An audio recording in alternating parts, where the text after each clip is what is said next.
and people live in their and operate in their own bubbles. So, so much of what I've done through my career really has been around making those connections. One of the things I did early on was I was director of the teacher placement service. I started my career teaching. And the thing that changed my life really was I went from school, college, back into school. And then I went on a placement, an industry placement. And that changed my life really. And it brought perspectives that I'd not really thought of in terms of my role as a teacher. And that led me eventually to be successful in applying to the DTI to manage a program. That's back in the 80s, where they wanted teachers to have experience of industry. And I became director of the UK Teacher Placement Service, providing teachers with business experience. And that was just an example, really, of, I think, trying to sort of take people out of their comfort zones almost, and then give them sort of broader connections and experiences. And that's been a theme, really, I guess, all my work, and certainly in WTBA, it's about trying to support people on the ground who are making things happen. Fantastic. I think that kind of leads quite nicely into this idea of social capital, this idea of how we kind of support people to support themselves a little bit. What do you kind of understand by the term? What does social capital mean to you, and why do you think it's such a potentially powerful force? Yeah, I think it's at the end of the day, there was a piece of work that was done a long time ago now by Jeff Mulgan at Demos, and it stuck with me. And it was about the poverty of networks. We talk a lot about poverty and concern for poverty and levels of poverty. And we don't often, though, talk about the poverty of networks, which is the underlying cause of many of those, of many of the sort of financial implications of poverty. And so, that sense of how we build social capital, not just by focusing on a particular community. And I think it was one of the issues that I had with Communities First, for instance, was we needed actually to connect those communities more effectively with the wider community, with the wider community of their town or of their area. And that, at the heart for me, is what we need to do in terms of building social capital. We need to build those interactions, address those barriers, prevent inclusion. Got a bit of background there. That prevents inclusion and prevents people from making the connections.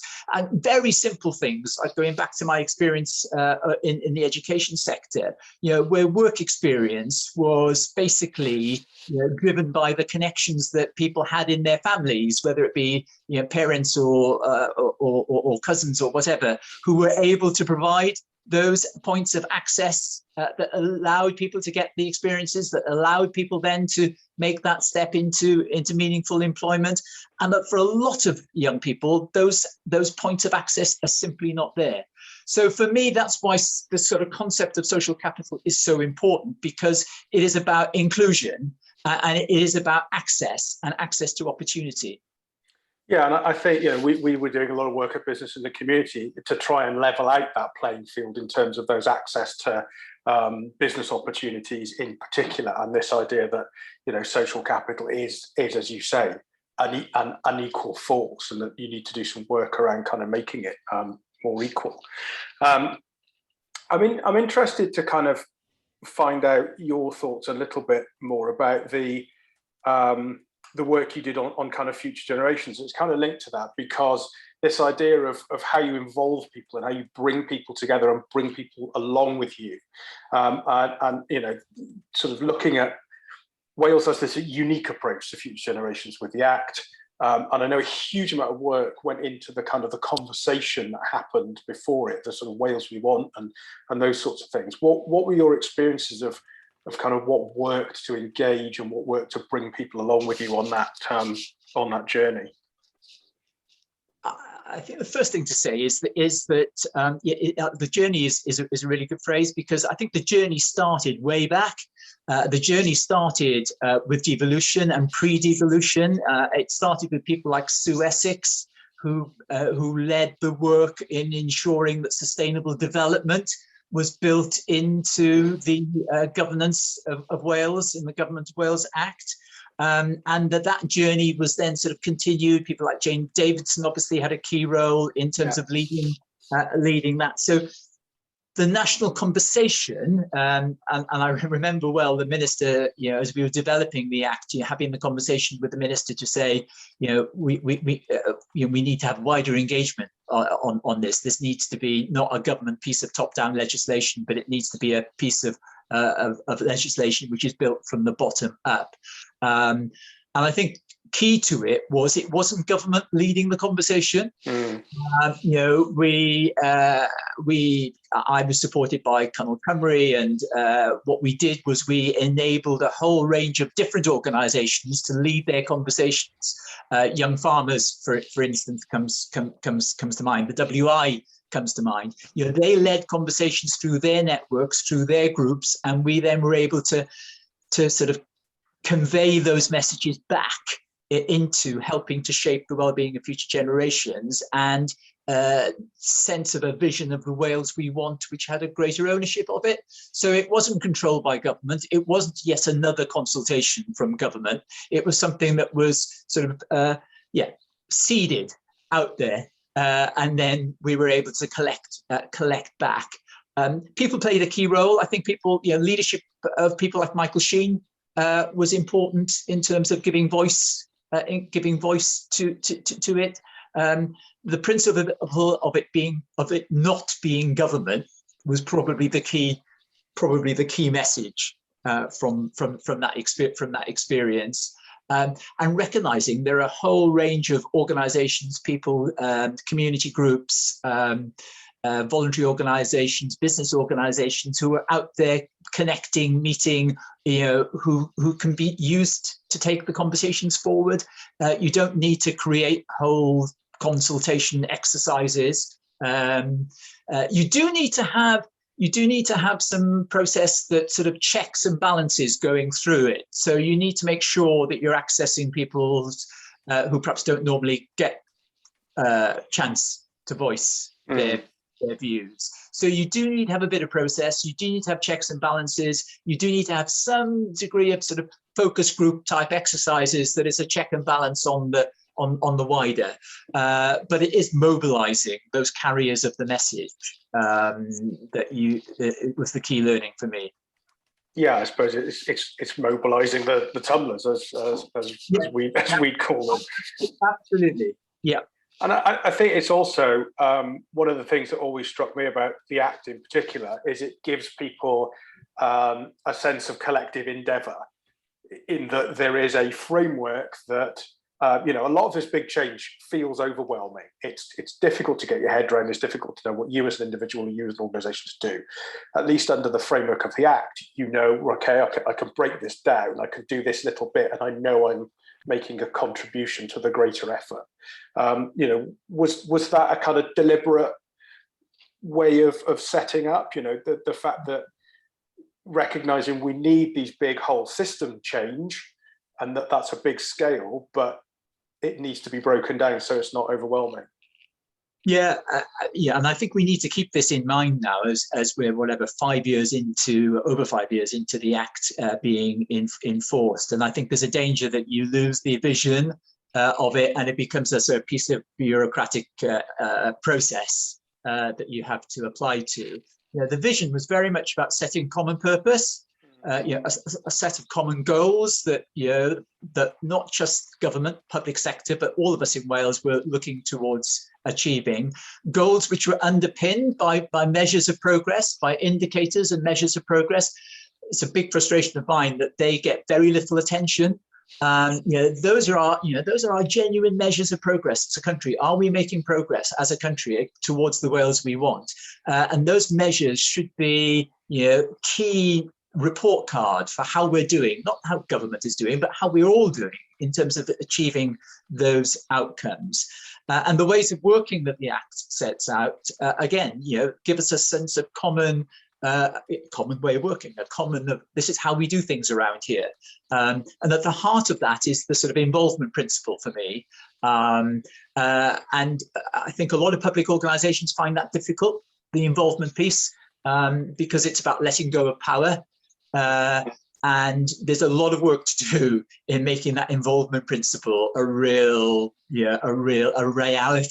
of how we go forward in terms of delivering the act. So, yeah, this next 5 years of a new government is going to be important, though, in terms of seeing whether we can maintain some of those principles and vision in now we're sort of quite way down the road in terms of the act being in place, and some of the original people who were driving it are now no longer there. We'll have a new assembly, new Senate rather, a new set of members of the Senate. So we must make sure that common purpose, common way of doing things that gives a common framework. And for me, a change is about having a connection between the top down and the bottom up. And that's what the act should give us. So what are the sort of things you'd like to see then in the next 5 years in terms of how, particularly around that bottom up? So, what are the sorts of things that can empower neighbourhoods, communities, the sort of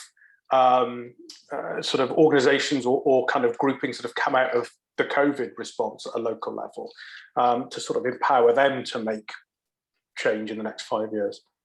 Yeah, and of course you're right, because we've seen the impact of COVID.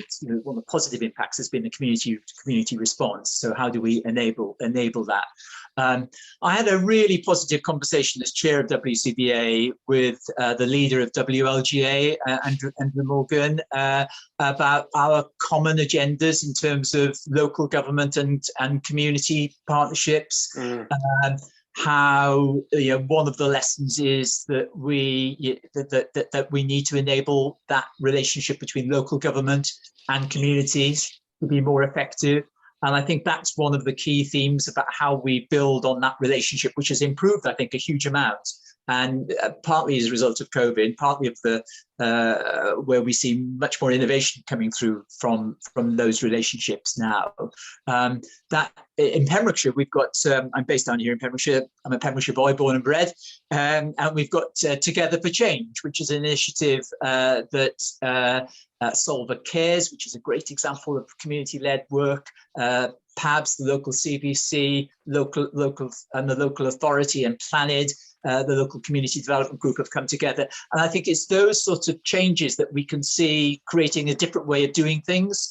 But it does mean to say that the central government, both UK and at Cardiff, in terms of national government in Wales, needs to be an enabling government. And that is, that's a bit of a challenge. The top-down centralisation tendency is definitely a strong tendency in government, and so it needs to be a much more enabling government that follows the principles of the Carnegie work on an enabling state. I don't know if you've seen that work, Carnegie's work on the enabling state, but it's a great framework for how a government needs to enable community-led work. I'm sure one of my colleagues is furiously Googling it so they can share a link in the notes as we speak. The WCVA role, the chairing the Welsh Council for Voluntary Action, I mean, you've taken that through some turbulent times in terms of austerity and Brexit and COVID, which has put enormous additional pressure on organisations and communities. But there's been some good things to come out of that. So the sort of innovation that is forged through adversity. On a sort of positive side, what are the good things you've seen? What are the innovations that you've seen that you think we should be looking to preserve as we all kind of move into, touch wood, a recovery phase in the next year or two? Yeah, I think it's reinforced the value of the investment that we make in Wales in the social infrastructure. But we since devolution have invested in the infrastructure of WCVA, of the county voluntary councils. That's paid dividends in terms of seeing the impact of that on the ground. we've also been able to, I think, play up as a result of this, in the sense that, I and Ruth, who's done a great job as chief executive of WCVA, have been able to sort of sit in with the First Minister and the key decision makers, recognizing that the community response is a key part of this process. And so I think that is much more on the agenda now than it was. The minister, now ex-minister Julie James, used the phrase, "How do we hardwire the community response into the recovery process?" I think that's a good phrase. How do we hardwire that into how we do business going forward? Because the community response to the crisis has been brilliant, and I think it's also an example of how, in the vaccination process, which has obviously been a great success, how the combination of central government and infrastructure connecting with community response at the local level, with volunteers engaged at a local level, has really delivered scale of impact. Great opportunities now to build. I hate the phrase "build back better," but to actually build differently based on a much more community-led response. But having said all of that, there's a great tendency to revert back to established structures and process and bureaucracy in government and public sector models of how we do things. The community voluntary sector can be quite messy, but it needs to be trusted to make that difference at the local level. Yeah, I suppose in many ways the timing of our current election has been quite helpful, in that it's forcing people to reassess. It's a moment of, right, we need to write a manifesto, we need to write a programme for government, whoever it happens to be, at least is being kind of forced to rethink things at the right moment. I'm going to finish up with a final question before we throw it up to the floor.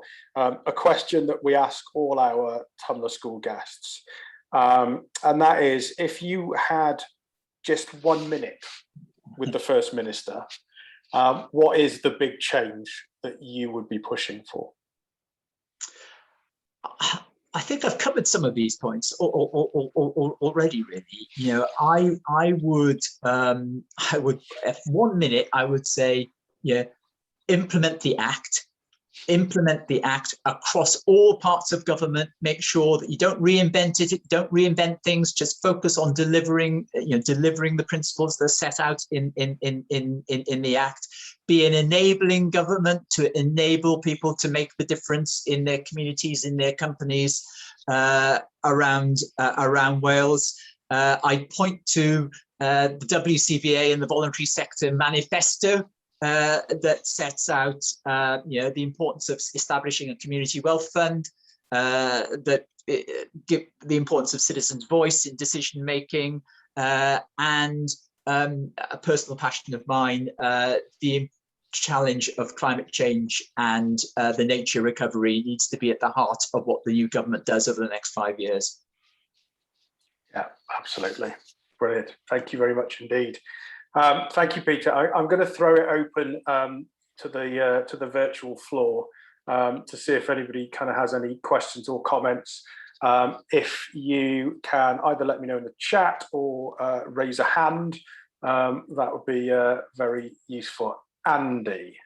A great session there, Peter, and very inspiring. I love this concept of hard wiring for change. Any sort of thoughts? Could you elaborate a bit more about how we make that happen? Yeah, it's top of our agenda at the minute, really, Andy, because I sit in my role as WCVA. There's the Partnership Council, which is part of, sort of the infrastructure of government, which is a body between national government, what was national government, and the local authorities and the other public sector bodies. And I have a role as an observer on that, as chair of WCVA. But I was asked by the minister to put in a paper in terms of the community response to COVID, and the discussion around the table led to this phrase, hardwire. How do we hardwire this? And it's become a little bit of a mantra now. Okay, how do we hardwire the community response into how we go forward? And I think there are there are ways in which we can do that. There's work going on through the Building Communities Trust. Chris John's work I think is really important in that respect. I think the work that the CVCs are doing, and Together for Pembrokeshire, as an example, Together for Change, which is the Pembrokeshire initiative, I think is a good example of that. Whether we put in models like a community wealth fund, which enables that, I think it is about community asset ownership as well, moving that a stage further forward, building into the role of well-being plans and the public service boards, much more of a community ownership structure, so that it's delivered at a local level. So we simplify the bureaucracies, take away some of the bureaucracy from it. So yeah, like it's definitely work in progress, this one, Andy, because it's the sort of challenge, I think, that we were set really. Now let's hardwire what has happened into how we do business as usual. But as a lot of it is about culture change, when it comes down to it. A lot of it is about culture change, and a lot of it is about giving up power at certain levels, at local authority level or at public authority level, and enabling community groups. The one thing I would say, though, that we've got to do in order to hardwire it is to make sure we are focused on continually improving the governance of community groups in the widest sense. And that's the sort of role of independent trustees, the role of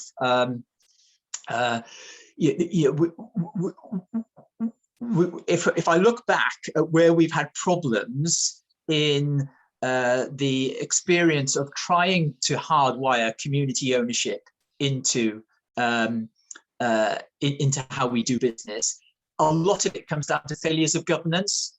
And failures of governance in terms of not having the right skills, not having the right people around the table, perhaps it's being too cozy, friends of friends, not enough challenge, not enough financial expertise.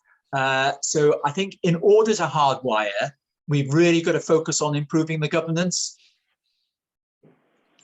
And there's definitely a role for business in there in terms of being able to provide some more of that kind of support, or especially those with the sort of professional expertise that maybe some of these organizations struggle to recruit. Anybody else like to come in with a question? Give me a wave and I'll come to you. If not, I've got one in the chat. No, I'll take one. Stephanie in the chat, Peter, is asking, does WCVA operate a cultural contract with its members' communities? If yes, how would you describe its terms?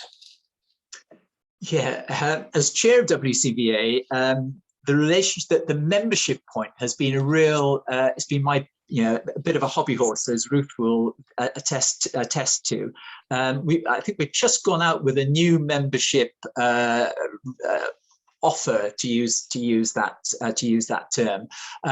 As chair, I've always been clear that this is a two-way process. That membership at WCVA is about a commitment to the role of the sector and giving collective voice to that role of the sector. So it's not, yes, it is about what you can get from being a member in that sense, in terms of access to advice and access to financial opportunities for grants, etc.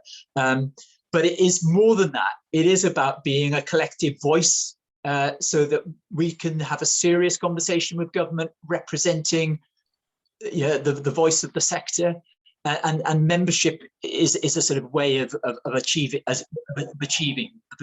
that. So it mustn't become a transactional relationship of one to the other. It is about a collective voice. And that's key to the messages from WCVA. We can only be effective if we have that collective voice. It can't be, me as chair, the board, the chief exec, and the senior team, and the organization, making up that voice. It's got to be a reflection of that voice from the membership, from the wider membership. Yeah, absolutely. Chris, next, and I'll come to Stephen and Mark. Chris, you had a question? Yeah, thanks, Matt. Peter, I'm just interested in, and this is not a very well formed question, but it's around trust and involvement. And clearly, trust in institutions, both public sector, government, but I'd also say third sector, private sector, it is a growing challenge, and probably really hinders people's willingness to involve themselves. I just know from a recent experience trying to work with a community around a controversial project, how difficult it is for people to trust that those people who have a view which might be contrary to theirs. Yeah. No, absolutely. Trust is a big issue. I read a survey the other day that said that people trust their hairdressers, which is slightly depressing because I had my hair cut yesterday, and my barber said he was going to vote for abolish. So that's slightly worrying if that is the case. That is the case. I do, as you know, Chris, I do quite a lot of work with Welsh Water, and their mission is to earn the trust of customers every day. And there's a lot of focus on trust in the business, which is hard won and easily lost. It's one of the depressing facts of the last few years, the impact of Brexit, the fact that we have more divisive conversations where people don't trust other people's views, the impact of social media on that, the echo chambers that we all live in. Like my social media tells me that we'll get one election result, but it'll be a very different election result in reality. Trust. I think that at the end of the day, Chris, I think it does come back to this point about social capital and building trust at a community level. That's where you build your trusted neighborhood. I trust my local plumber. I trust my local electrician. They need to be at the forefront of tackling climate change. They need to be given the opportunity, funding, support, skills to make the changes in my home that I need to do to address climate change, because I trust them. But they're quite often excluded from the equation of being part of that solution. So I think trust needs to be is a local issue, and you build trust at that community level. But it's without trust, it's a very difficult process of making change happen. Stephen, do you want to come in with a question? Yes. Hi everyone. Fascinating, Peter. Really great to hear your views. My questions are kind of back round to governance, but also funding and how that works. But it's very interesting that the trust component comes into this. Okay. As part of our work, and I may, if you permit, introduce myself in a moment. This is the first time I've attended one of these. But our work has been to look at alternative models like sociocracy and sustainocracy, fair shares commons, and how those sorts of things work to change the system in terms of the dynamic between business, government and civil society. I'm also a fellow of the RSA, so have been heavily involved in the Government as First Follower programme, which suggests that there needs to be civil society ownership of legislation change and how that works, which is a really interesting subject area. And also a big part of the future of the corporation work done by SCI Business School in Oxford, which is global.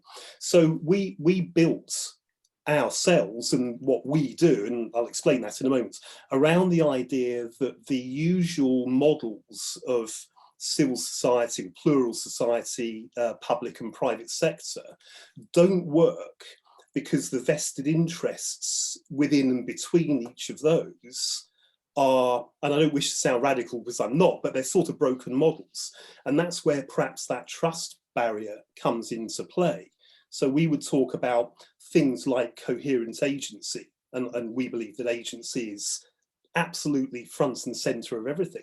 But my question was going to be, and the work that we've done all over the world to look at how money flows around different types of entities, suggests that the money goes to the places that are not necessarily the most advantageous. To a degree, they're the most expedient. That's number one. And the second part of that is to say that whoever provides the funding ends up having influence over the conduct and the direction of any social program that may be engaged in. So if it's philanthropy into charity, or if it's shareholders, investors into business, and so on. So we've been looking at how impact investment works and changing that modelling. So I'm just interested in your experience in how governance models and the ability or inability to acquire and use funding well affects the outcomes. Long question, sorry. No, it's a really interesting question. This point, listening to you talk, it was just a slightly bit of background. One of the things I've got far too many things on my plate, as you said at the beginning, Matt. But I'm a trustee of the Foundation for Democracy and Sustainable Development, and the chair of that foundation has just written a book, which I'm chairing a little session on later this month, on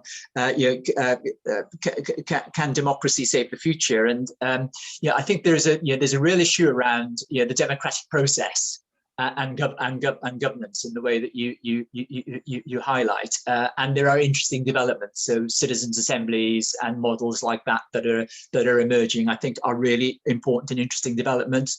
I think another interesting one is the example of places like Frome, where you've got sort of the flat pack democracy movement, and if you haven't sort of linked to their newsletter, it's worth doing, because I think it challenges the role of political parties in this process as well, and that goes back to the trust issues as well. I think there's a challenge in terms of what is the role of a political party now. And I think the example of flat pack democracy in Frome is an interesting test case in that way. There are really important governance.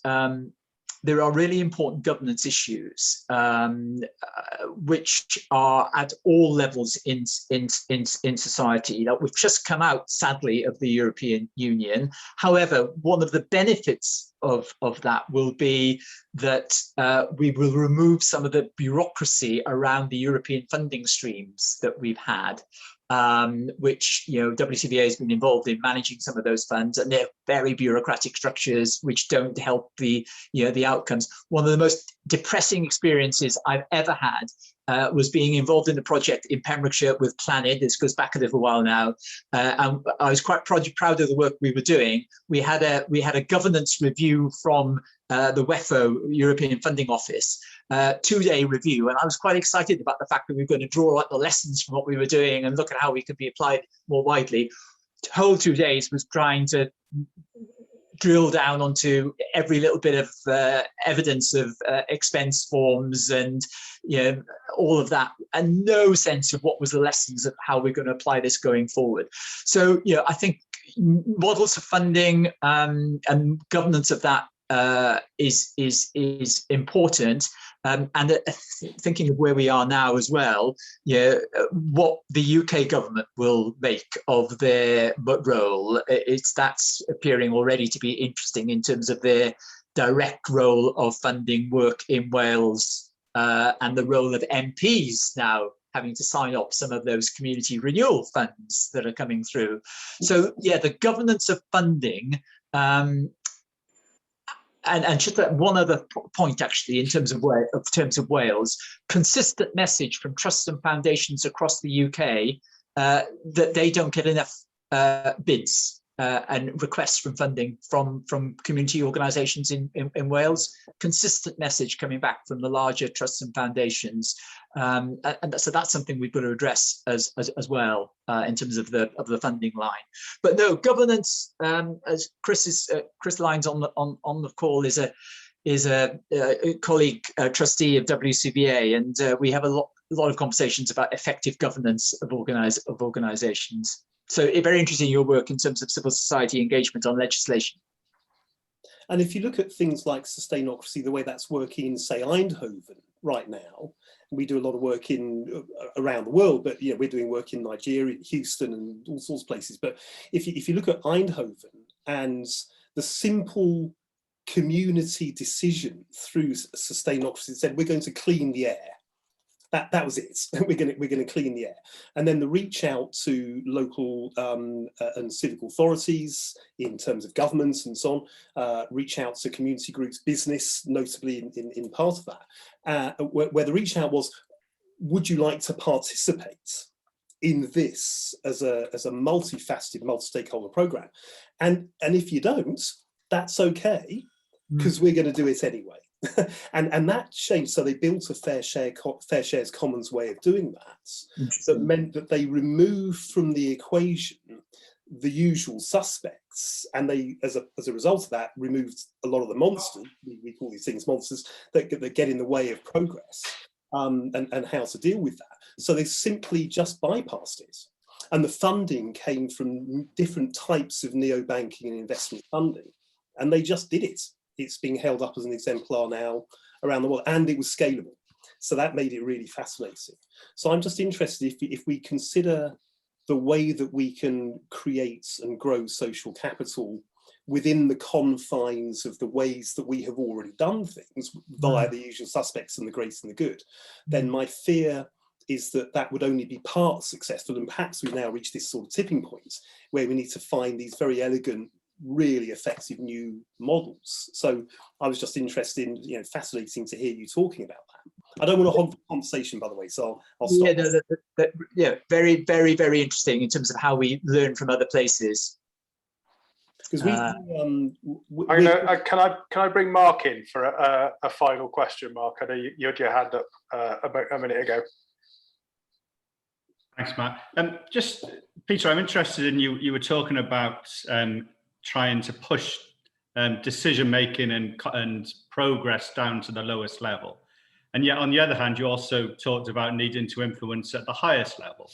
And I struggle with that quite a lot, because I think we often just find ourselves moving continuously to, I want to influence the First Minister, I want to influence ministers, and we ignore the people who are actually doing the work, and they see that, and they see it quite clearly, and it seems to be something that we often do. And I was at an event a little while ago with people from the BAS coming over to talk about cooperatives. And someone asked, who do we want in the room to sort this out? And it wasn't people doing cooperative work, it was, we need the First Minister here. And that is always the answer in Wales. And it feels as though we're missing a real opportunity.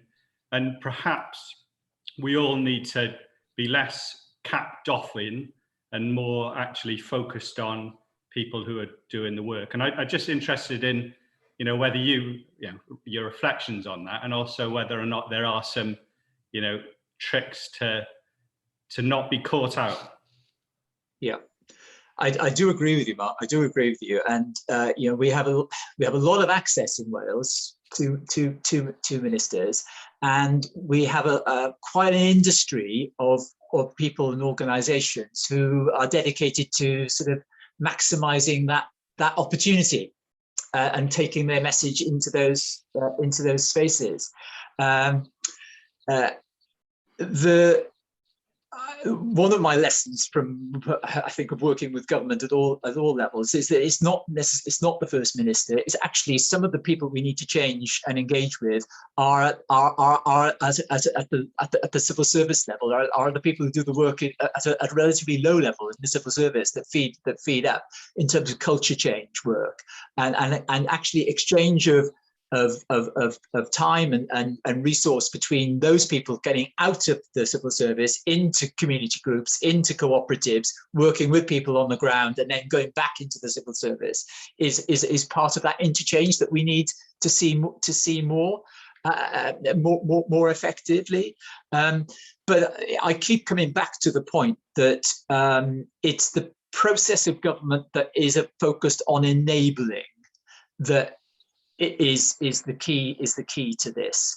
And if we have a framework around an enabling state, then that gives you permission and capacity to make the impacts that you want. And if I come back to it, I think that the Wellbeing and Future Generation Act was really trying to provide some of that permission for organizations and people, and it's not yet probably maximized its full capacity to do that, but that's what it was about. Was about giving permission for people to use that framework to make that impact and to challenge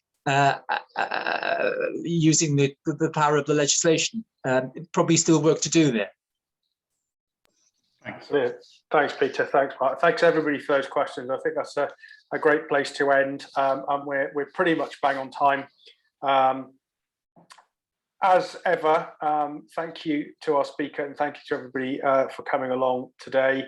The recording of this event will be up on the Grow Social Capital website, along with details of the next Tummler School events, and you can sign up to our newsletter and we will give you regular reminders to those. So just want to end by again thanking thank you, Peter, for his time, and thank you all for making that a really interesting and entertaining session. There is some great references in the chat.